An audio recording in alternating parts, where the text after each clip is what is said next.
እውነቷን ነው። ፍናፍንትናት ሁለቱም አላትና የሷትን ነገር ትንሽ ኮምፕሊኬትድ ነው ማለት ነው። እኔ አሁን በጣም በሃይማኖት ያደኩበትን ሃይማኖት አልነግርህም፣ ግን በጣም በስነ ስርዓት ቤተሰቦቼ እንደ ማንኛውም ኢትዮጵያዊ ቀጥተውኝ በስነ ስርዓት ነው ያደኩት። ግን እያደኩ ስመጣ መወደው በቃ ወንድ ሆነ። ምን ላደርግሽ? ምን ሞጣዬ ፈልገን አይደለም፣ በቃ ይሄ ተፈጥሮ ነው። ምንም ማድረግ አይቻልም። የሚቀየር ነገር አይደለም። ሚሪንዳ ግን ምስናቁላለኝ ያለች እውነቷን ነው። እሷ እውነቷን ነው። ፍናፍንትናት ሁለቱም አላትና የሷትን ነገር ትንሽ ኮምፕሊኬትድ ነው ማለት የሷ ጥሩ ነው። የሷ ይሻላል ነው። እሷ ወንድ ነው የምትመስለው ሞጣዬ። ገባ? ወንድና ተገናኘኝ ብላ እንትን ማለት አትችልም። ቢካዝ ሁለቱም አላትና ይደነግጣሉ ማለት አንዳንዴ ሴት መተኛት ያምራታል፣ የወንድ ዕቃ አላት። አንዳንዴ ደግሞ ወንድ እንዲተኛ ትፈልጋለች፣ የሴት ዕቃ አላት ማለት ነው። እና ወንዱ ደፍሮ አይተኛማ። ወንዶች ይፈሯታል። ያ እና በዛ በጣም ሳይኮሎጂካሊ ልሰርጅለት ትችላለች ለማለት ነው። እንቅልፍ ከወሰደው ከኋላ ልትጠጣው ብርጅስቶን ይሄን ነገር እንዴት አየሽ? ፈናፍንት ጋር አሁን ደፍሮ የሚተኛው እንዳለ ወይኔ ሞጣዬ፣ እኔ ጌታ ለኛም ታገልልን እስቲ ሞጣዬ። ፍቅር ፋኖ ምን ይዞልናል ነው ያልሽው? ፋኖ ነፃነት ይሰጠናል ወይ? ፋኖ የመቀመጫ ጠባቂ ሆነ? አይ ነፃነት የሰው ልጅ ሂውማን ራይት አስከብራለሁ ካለ ለጥቅሞች ከሆነ የሚታገለው ፋኖ ለኛም ጭምር ነው ማለት ነው። እና ሚሪንዳ ነው ወንዱ ደፍሮ መተኛት አይችልም። አዎ ሞጣዬ ተቸግራለች ብታይ። እንደው ምን እንደማደርጋት እህቴን መድኃኒት ነው አሁን የምትወስደው አንተ? አሁን መድኃኒት እንደዚህ በሴት ድምፅ የመጣው ሆርሞን መውሰድ ጀመርኩኝና ሞጣዬ አልተስተካከለምና ላይክ ገና ከጀመርኩኝ 3 ወሬ ነው። ቂጥሽን አሰራሽ? ገና ባረም ሰርጀሪ ገና ነኝ። እስቲ ግን በቂጤ ነው የማደርገው። ኢን ዘ ፊውቸር ደግሞ ጀላይን አስነስቼ እምሳ አስደርገዋለሁ። እንደዚያ ይቻላል? ኦፍ ኮርስ። እንዴ ዓለም እኮ የትና የት ደርሷል እኮ ሞጣዬ። ኢትዮጵያውያን እኮ ነው ወደ ኋላ የቀረ ነው። ጀላይን አስነስቼ አዎ ምን ይሰራልኛል? እኔ እኮ አልጠቀምበትም ሞጣዬ። ለሽንት ብቻ ሙቷል ማለት ነው። የወደቀ ነገር እንዴ ምንም በቃ አይነሳ አይሰራ ምን አይ ለሽንት ብቻ ነው። ለሽንት ደግሞ በምስምሻን አለው። ምን ችግር አለው? እና ልታሰራ ነው አሁን? አዎ ታይላንድ ትንሽ ይረክሳል ብለውኛል። ባራሳጀሪ ይሰራሉ። ግን እውነት ሞጣዬ ስቃዩን ትችለዋለህ? አሁን የቆለጥ ምንም ስቃይ የለውም። ምንም አነስቴዣ ይሰጣል። ምንም ስቃይ የለውም። እና አሁን ኢትዮጵያ ስንት ትሆናላችሁ? ዮሴፍ አብርሃ ነው አልመሪያችሁ? ኖ ዮሴፍ አብርሃ እኮ ወጣሁኝ ብሏል። በቃ ውሸቱን ነው። ተጠመኩኝ ወጣሁ አለ እኮ። አንድ አይታመንም። መለኩሴ ሊደፍር ነው የገባ። አይ የኛ ዋና አለቃ ሞጣዬ፣ ዋና አለቃችን ሮቤል ኃይሉ ይባላል። ዲሲ ነው የሚኖረው። አታውቀውም? ሮቤል የሚባል ይሆናል።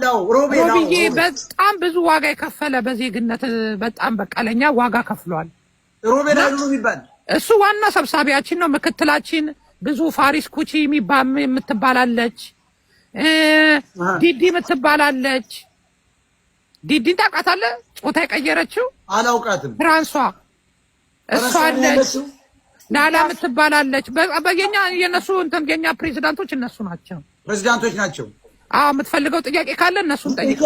አሁን ምን ያህል ትሆናላችሁ በብዛት ዓለም ላይ? በቃ አለን እኮ ሞጣዬ፣ ያው ታውቀዋለህ መቼም። ኖ ኢትዮጵያ እንጂ ኢትዮጵያ ውስጥ በቃ ራፍሊ እንቁጠረው ከተባለ በግምት ከ10 እስከ 15 ሚሊዮን ያለ መዋሸት ቂጡን የሚሰረጅ በቃ በጅም ተበጅም ማለት ነው። በጅም እስቲ ቶማስ ቀጥል። ታምዬ ጎሄድ ታሙ ሲቀጥል አይጀግናው 25 ዓመት ኢትዮጵያ ውስጥ የምኖር ቡሽቲ ነኝ። 23 ዓመቴ ነው። ኢትዮጵያ ውስጥ የምኖር ቡሽቲ ነኝ። ቡሽቲ ነህ አንተ? ምን ሆነህ ነው? በልጅነት ደፍሮ ነው ሌላ ሰው? ተፈጥሮዬ ነው።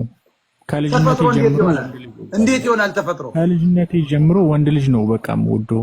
ሳይሻፍዳለሁ ያሻፍደኛል ወንድ ልጅ ሳይ።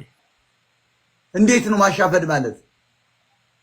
ያምረኛል በቃ ሴክሹዋል ለሆነ ነገር ያምረኛል።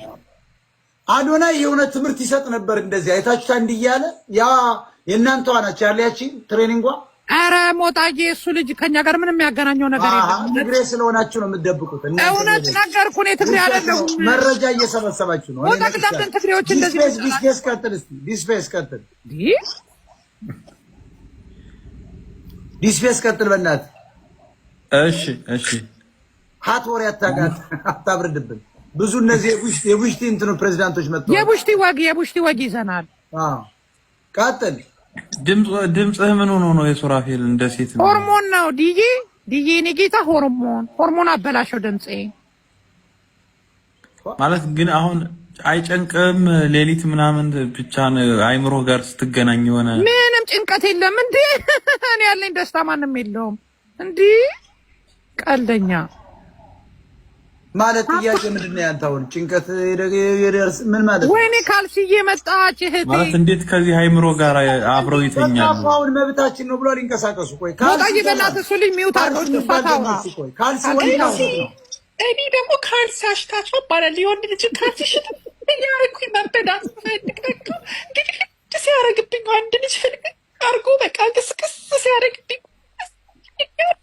እኔ ኩላ ወዳለሁ በቃ ያምኛል፣ ያትወለውለኛል በቃ ኩላ ካለኝ አቤት እንዲሁ ይሄን ህዋት የሚባል ስንቱን አፍርሶብን ሄደ። ብርጅስ አይዞሽ ጓደኛዬ ሞጣዬው መፍትሄ ሰጠናል። ሞጣዬ እኮ ለእኛ ሊታገልልን ነው። የት ነው የምትኖረው? ወንድ ነው ሴት? ካልሲ እኔ አዲስ አበባ ገነት ሆቴል ጀርባ አካባቢ ነው ያለሁት። የሚበላኝ ሰው ካለ እስኪ ጥራልኝ። ሞጣዬ ካልሲ ቡሲ ነው። ግብረ ሰዶማዊ ነን። አዎ ቆይ አሁን ማህበር አላቸው አሁን ኢትዮጵያ ውስጥ እንደ እውነቱ? ሞጣዬ የሆነ መዝሙር አለን እንዘምርልህ። እስኪ ዘምሩ እስኪ። ግብረ ሰዶም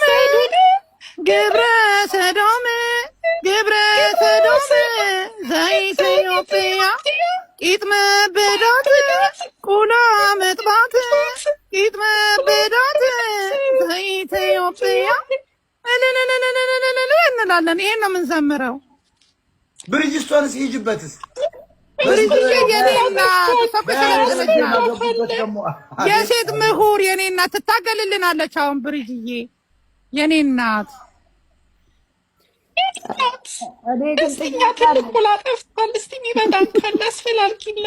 እሺ ብርጅዬ ምን ነበር ውዴ ጥያቄ? መብታችን ይከበር እያላችሁ ነው። ምንድን ነው መብታችሁ የሚከበረው? ምንድን ነው ማለት? እኛ ማንንም እስካልነካን ድረስ ራሳችንን ሆነ የምንኖርበት ስፔስ ይሰጠን ነው ብርጅዬ። ከመብቱ ውስጥ እኮ ብዙ ጥያቄዎች አሉ። ለምሳሌ አሁን ወንድ ለወንድ መጋባት ይፈቀድልን ነው የምትሉት? እሱም ቢሆን የጤና ደግሞ እንትንን እንፈልጋለን። የጤና አለ አይደለ? እንደ ሰው ልጅ እንታመማለን። ይህ ነው በቃ እኛን የሚመለከት ህመም አለ ምናምን በብዛት ማለት ነው። ገባሽ? እንደ ማንኛውም ሰው ያባለዘር በሽታ ምናምን የሚባሉ አሉ እና እነሱን መታከም እንፈልጋለን። አለ አይደል? የጤና ከቨርም እንፈልጋለን እንድንጠበቅ እንፈልጋለን።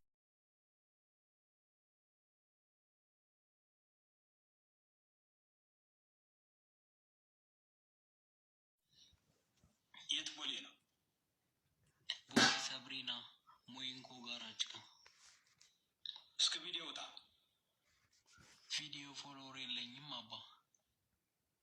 ለምንድን ነው ግብረ ሰዶም ከምን አገኘሁ? ግብረ ሰዶም ኃጢአት ነው። አዎ ምናልባት እኔ ፈልጌ አይደለም። ምናልባት ለእርሶ ጆሮ ማይመጥን ከሆነ ግን ልውጣ።